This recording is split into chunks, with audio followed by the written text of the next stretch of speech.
ओम नमो भगवते वासुदेवाय। ओम नमो भगवते वासुदेवाय। वक्रतुंड महाकाय सूर्यकोटि संप्रभा निर्विघ्नं कुरु मे देव सर्वकार्येषु सर्वदा।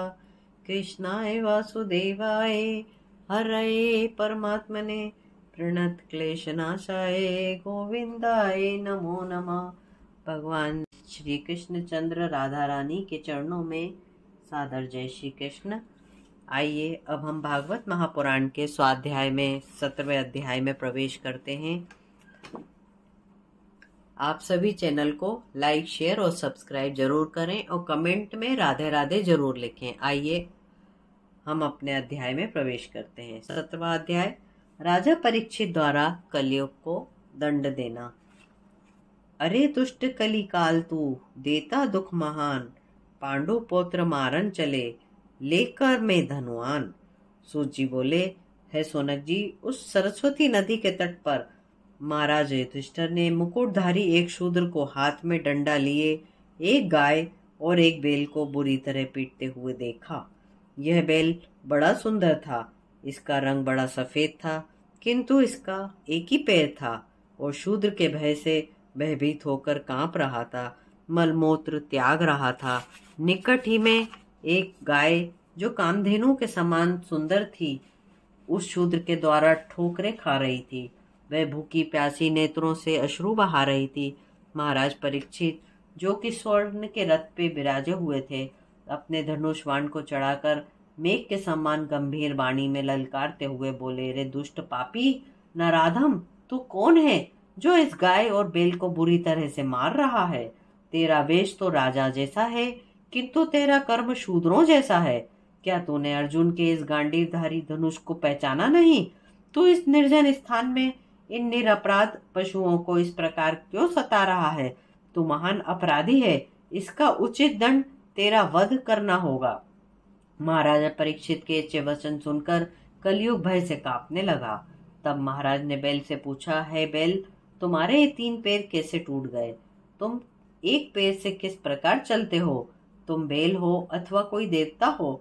तुम निर्भीक होकर मुझे अपना वृतांत सुनाओ। मेरे इस धर्मराज में तुम्हारे अतिरिक्त कोई भी प्राणी आंसू बहाते हुए दृष्टि नहीं आता। हे धेनुपुत्र, अब तुम किसी प्रकार का भय ना करो, मैं दुष्टों को दंड देता हूँ। है गोमाता, तुम भी मत रो, निर्भक्ता पूर्वक अपना कष्ट कहो। आपने कोई किसी प्रकार का अपराध तो नहीं किया है, फिर आपके यह 3 पैर किसने काट लिए? किस दुष्ट ने पांडवों की पवित्र कीर्ति में यह कलंक लगाया है? जिस राज्य में शेर और गाय एक घाट में पानी पीते हैं, उस राज्य में यह घोर पाप किसने किया? चाहे वह पापी साक्षात देवता ही क्यों ना हो, मैं उसके भी हाथ काट दूंगा। तब धर्म बोला, है महाराज, आपने पवित्र आत्मा पांडवों के कुल में जन्म लिया है। आपके पूर्वज भगवान श्री कृष्ण चंद्र के परम भक्त थे, अतः ये वचन आप ही के योग्य हैं। हे राजन, हम यह नहीं जानते कि संसार के जीवों को कौन क्लेश देता है। शास्त्रों में भी इसका निरूपण अनेक प्रकार से किया गया है। जो लोग द्वैत को नहीं मानते, वे दुख का कारण अपने आप को ही स्वीकार करते हैं।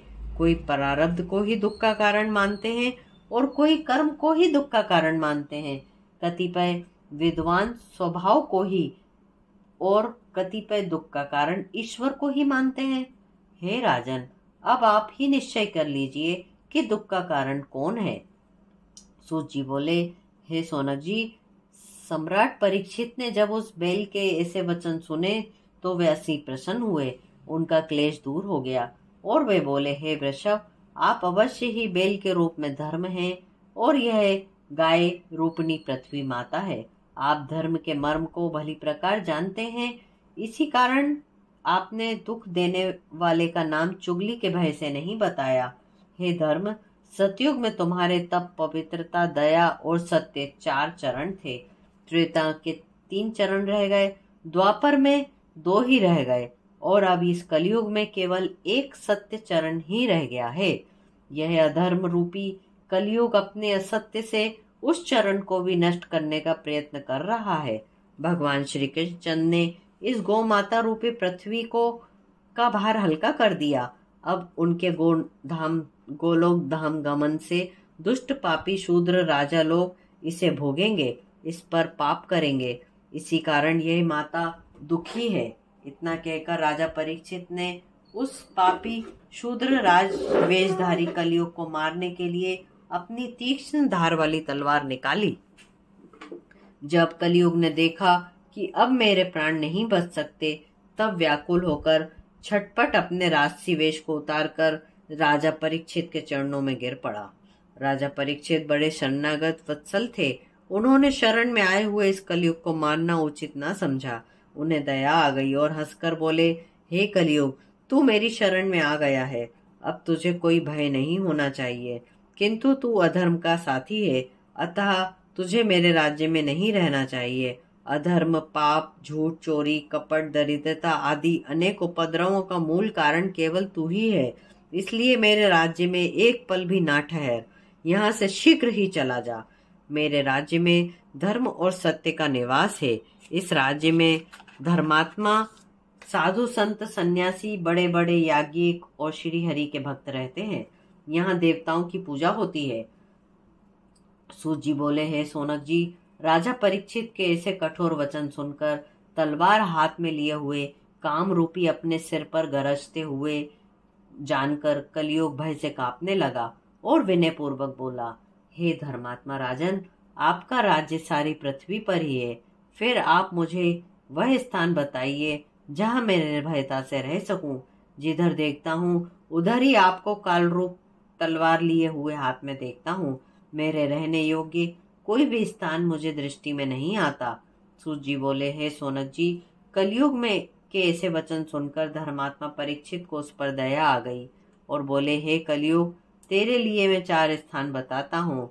द्रुत, मद्यपान, स्त्री संग और अहिंसा और हिंसा। इन स्थानों में असत्य, मद, आसक्ति और निर्दयता निवास करते हैं। कलयुग बोला, हे उत्तरानंदन, ये 4 स्थान मेरे लिए अपर्याप्त हैं, और भी कोई स्थान बताइए। तब दया सागर राजा परीक्षित ने उस कलयुग पर दया करके 5वां स्थान सुवर्ण को दे दिया। इन 5 स्थानों में झूठ, मद, काम, शत्रुता, रजोगुण विराजमान रहते हैं। वह कलयुग इन्हीं स्थानों में रहने लगा। किंतु उस समय राजा परीक्षित का स्वर्ण मुकुट देखकर उसी मुकुट में प्रवेश कर गया। राजा परीक्षित ने धर्म की वृद्धि करके तपस्या, सोच, दया के 3 चरण भी जोड़ दिए तथा पृथ्वी की वृद्धि करके पृथ्वी को भी आश्वासन दिया। सूत जी बोले, हे सोनक जी, वे ही राजा परीक्षित अब धर्म पूर्वक सारी पृथ्वी का राज्य पालन कर रहे हैं। वे राजा परीक्षित महान धर्मात्मा चक्रवर्ती सम्राट अपने दादा धर्मराज युधिष्ठिर की भांति हस्तिनापुर में निवास करते हैं।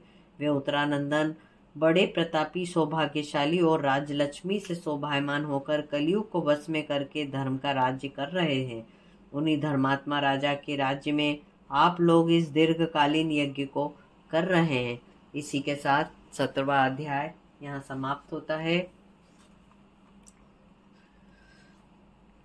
ओम नमो भगवते वासुदेवाय। ओम नमो भगवते वासुदेवाय। ओम नमो भगवते वासुदेवाय। कर्पूरगौरं करुणावतारं संसारसारं भुजगेन्द्रहारं सदा वसन्तं हृदयारविन्दे भवं भवानी सहितं नमामि। मंदारमाला कलितालकाय कपालमालांग्रितशेखराय दिगंबराय च दिगंबराय नमः शिवाय च नमः शिवाय। बोलिए राधा रानी सरकार की जय। जय जय श्री कृष्ण, जय जय श्री राधे। इसी के साथ हम यहाँ पे अपना स्वाध्याय आज समाप्त कर रहे हैं। कल हम 18वें अध्याय में प्रवेश करेंगे। आप सभी राधे राधे लिखकर कमेंट में अपनी हाजिरी जरूर लगाएं। जय जय श्री कृष्ण, जय जय श्री राधे।